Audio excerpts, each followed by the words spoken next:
ختم نبوت کی جو پرفیکٹ ایکسپلینیشن نبی علیہ السلام نے خود کر دی ہے صحیح بخاری کی ایک حدیث میں، آپ صلی اللہ علیہ وآلہ وسلم نے فرمایا لم یبق من النبوۃ الا المبشرات، نبوت کی خبروں میں میرے بعد اب کوئی چیز باقی نہیں بچی سوائے مبشرات کے۔ پوچھا گیا یا رسول اللہ صلی اللہ علیہ وآلہ وسلم یہ مبشرات کیا ہیں؟ تو آپ نے فرمایا کہ نیک خواب ہیں، یعنی نبی علیہ السلام کی وفات کے بعد قیامت تک اللہ اور مخلوق کے درمیان علم الغیب کے حوالے سے اب صرف ایک موڈ باقی ہے، اور وہ ہے خواب۔ کوئی کشف نہیں، کوئی الہام نہیں، ورنہ نبی علیہ السلام کیٹاگوریکل ڈینائی تو نہ کرتے۔ اور یہ وہ بات ہے جس میں میں غامدی صاحب کے ساتھ ہوں، اتنے پورشن میں کوئی شک نہیں، اس میں یہ بات ان کی بالکل درست ہے۔ حتیٰ کہ اس امت میں جس شخصیت کی بنیاد کے اوپر یہ پورے کا پورا سسٹم کشف اور الہام کا کھڑا کیا گیا، ایک روایت جو دلائل النبوہ امام بیہقی کی کتاب میں موجود ہے، مشکات المصابیح کی 3 جلد میں آپ کو کرامات والے چیپٹر میں مل جائے گی کہ سیدنا عمر نے اپنے ایک فوجی جرنیل کو آواز دی تھی یا ساریت الجبل، تو وہ کہتے ہیں کہ مدینہ شریف سے 600 کلومیٹر دور سیدنا عمر کو اللہ تعالیٰ نے وہ دکھا دیا، اور ان کی آواز وہاں تک پہنچی، اس نے سن بھی لی، جس میں انہوں نے کہا پہاڑ کی طرف متوجہ ہو جہاں سے دشمن آ رہے ہیں، تو وہ ایک شکست جو ہے وہ فتح میں بدل گئی۔ تو یہ روایت ہی اصول محدثین کے اوپر ضعیف ہے۔ محمد بن اجلان راوی اس میں مدلس ہیں اور ان سے روایت کر رہے ہیں، اور دوسری سند تو ویسے ہی منقطع ہے، مرسل ہے۔ یہ دونوں اسناد کے اوپر شیخ زبیلی زئی رحمہ اللہ تعالی نے مکمل بحث کی ہوئی ہے، ان کے مقالات چھپے ہوئے ہیں، اس میں آپ دیکھ سکتے ہیں۔ آج وہ میرا ٹاپک نہیں ہے۔ بہرحال اس کی بنیاد کے اوپر انہوں نے یہ مسئلہ کھڑا کیا تھا اور اپنے بزرگوں کا کشف ثابت کیا۔ ہم یہ کہتے ہیں کہ اگر یہ روایت صحیح ہوتی جو دور کی کتاب میں ہے، جو مین سٹریم کی کتاب ہے وہ تو ہے صحیح بخاری، اس کا آپ کتاب الشہادات چیپٹر کھولیں، اس میں سیدنا عمر کا اپنا قول ہے۔ جب حضرت عمر اپنے آپ کو خود کلیریفائی کر دیں تو کوئی ان کے حق میں کشف الہام کیوں ثابت کرے گا؟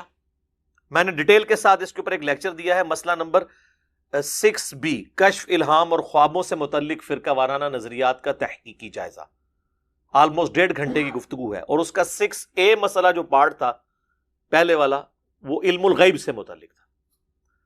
تو کتاب الشہادات چیپٹر میں صحیح بخاری میں موجود ہے، سیدنا عمر فاروق رضی اللہ تعالیٰ عنہ علیہ السلام کہتے ہیں کہ جب تک نبی صلی اللہ علیہ وآلہ وسلم ہم میں موجود تھے تو اللہ تعالیٰ وحی کے ذریعے ہمیں آگاہ کر دیتا تھا، چونکہ غیبی خبر کا تعلق صرف نبی کے ساتھ ہوتا ہے۔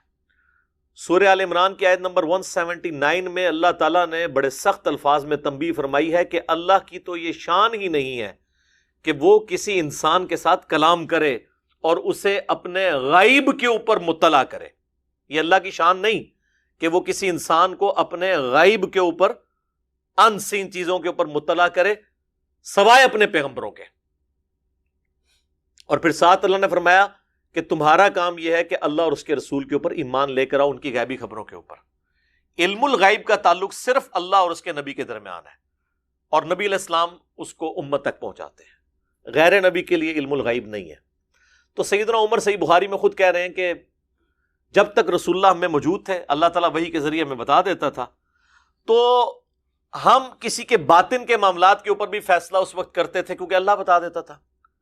اب نبی علیہ السلام دنیا سے جا چکے ہیں، اب ہم لوگوں کے ظاہری اعمال کے اوپر فیصلہ کریں گے اور باطن کا معاملہ اللہ کے سپرد کریں گے۔ ہم کسی کا یہ لیم ایکسکیوز قبول نہیں کریں گے کہ میری تو نیت ہی یہ نہیں تھی۔ جو اس نے ظاہری عمل کیا ہوگا اس کے مطابق اسے سزا اور جزا کا معاملہ ہوگا، کیونکہ ہمیں نہیں پتا اس کی اندر کی نیت کیا ہے۔ ہاں، رسول اللہ جب موجود تھے تو ہمیں اللہ تعالیٰ بتا دیتا تھا اپنے نبی کے ذریعے کہ یار یہ بات یوں نہیں یوں تھی، تو ہم بینیفٹ کسی کو دے سکتے تھے کہ یار اس کی نیت یوں نہیں تھی۔ اب رسول اللہ کے بعد یہ ہے معاملہ بین۔ تو سیدنا عمر صحیح بخاری میں تو خود ان کا قول موجود ہے کہ رسول اللہ کے بعد تو ہم لوگوں کے ظاہری اعمال کے اوپر فیصلہ کرتے ہیں، ہم ان کے باطن کے معاملے کو اللہ کے سپرد کرتے ہیں، ہمیں تو پتہ ہی نہیں کہ باطن میں کیا ہے۔ اور ان کے بارے میں یا ساریت الجبل والی روایت کو کوٹ کرنا اور اس کے اوپر پورے معاملات، اور پھر وہ لے کے آنا جی وہ بخاری مسلم میں حدیث ہے کہ اگلی امتوں میں محدث ہوا کرتے تھے. ایک لفظ ہے محدث زیر سے، محدث حدیث روایت کرنے والا، محدث یہ یعنی پیسو کا ورڈ ہے، جس کے دل میں بات ڈالی جائے. جس طرح کہ موسیٰ علیہ السلام کی والدہ کے دل میں بات ڈالی گئی، وہ پیغمبر نہیں تھی. عیسیٰ علیہ السلام کی والدہ کے ساتھ تو جبرائیل علیہ السلام نے آ کے ڈائریکٹ گفتگو کی، حالانکہ وہ پیغمبر نہیں تھی. تو بخاری مسلم کے الفاظ ہیں اگلی امتوں میں انبیاء کے علاوہ محدث بھی ہوا کرتے تھے جن کے دل میں اللہ بات ڈال دیتا تھا. میری امت میں اگر کوئی محدث ہوتا تو عمر ہوتا. بعض اس کا ترجمہ کرتے ہیں کہ میری امت میں اگر کوئی محدث ہے تو عمر ہے، اور پھر لا کے یا ساریت الجبل پیش کر دیتے ہیں دلائل النبوہ سے. بھائی بخاری میں حضرت عمر کا قول میں نے آپ کو پیش کر دیا، وہ تو اپنے بھی محدث ہونے کا انکار کر رہے ہیں کہ میں بھی نہیں ہوں. یہ اسی طریقے سے ہے کہ میرے بعد اگر کوئی نبی ہوتا تو عمر ہوتا. جامع ترمذی میں حدیث ہے صحیح سند کے ساتھ. اس کا یہ مطلب نہیں کہ حضرت عمر ہو گئے ہیں، ایک فضیلت کے لیے، اور اس سے ہو سکتا ہے ایون محال چیز کے لیے بھی ہو سکتا ہے کہ آپ سمجھانے کے لیے بات کریں.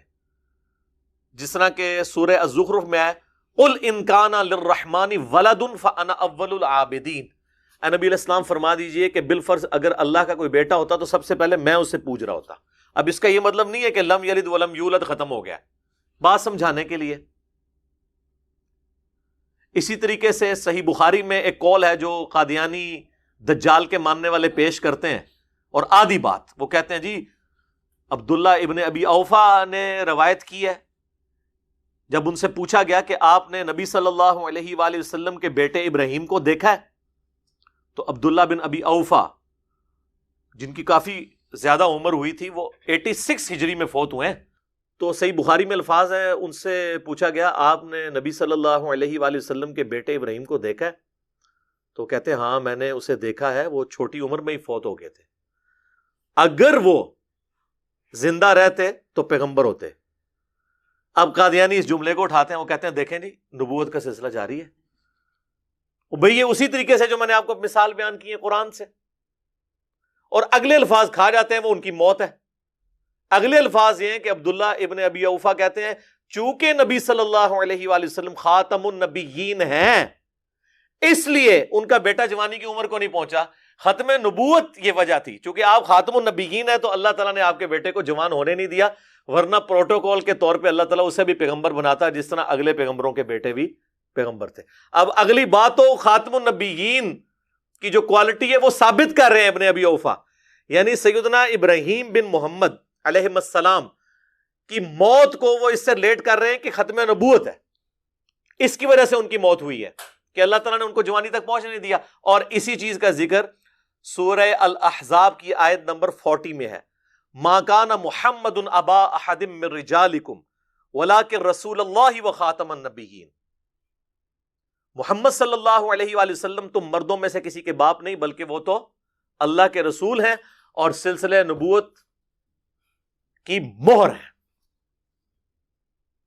یہ ترجمہ بھی درست ہے، اور سلسلہ نبوت کو ختم کرنے والے ہیں، یہ ترجمہ بھی درست ہے. تو اس میں کیا الفاظ ہیں؟ تم مردوں میں سے کسی کے باپ نہیں، یعنی ان کا کوئی بیٹا بھی مرد نہیں بنے گا، بلکہ وہ پہلے ہی اللہ تعالیٰ نے ان کو اٹھا لیا تاکہ نبی علیہ السلام کی ختم نبوت والا معاملہ بالکل کلیریفائی رہے.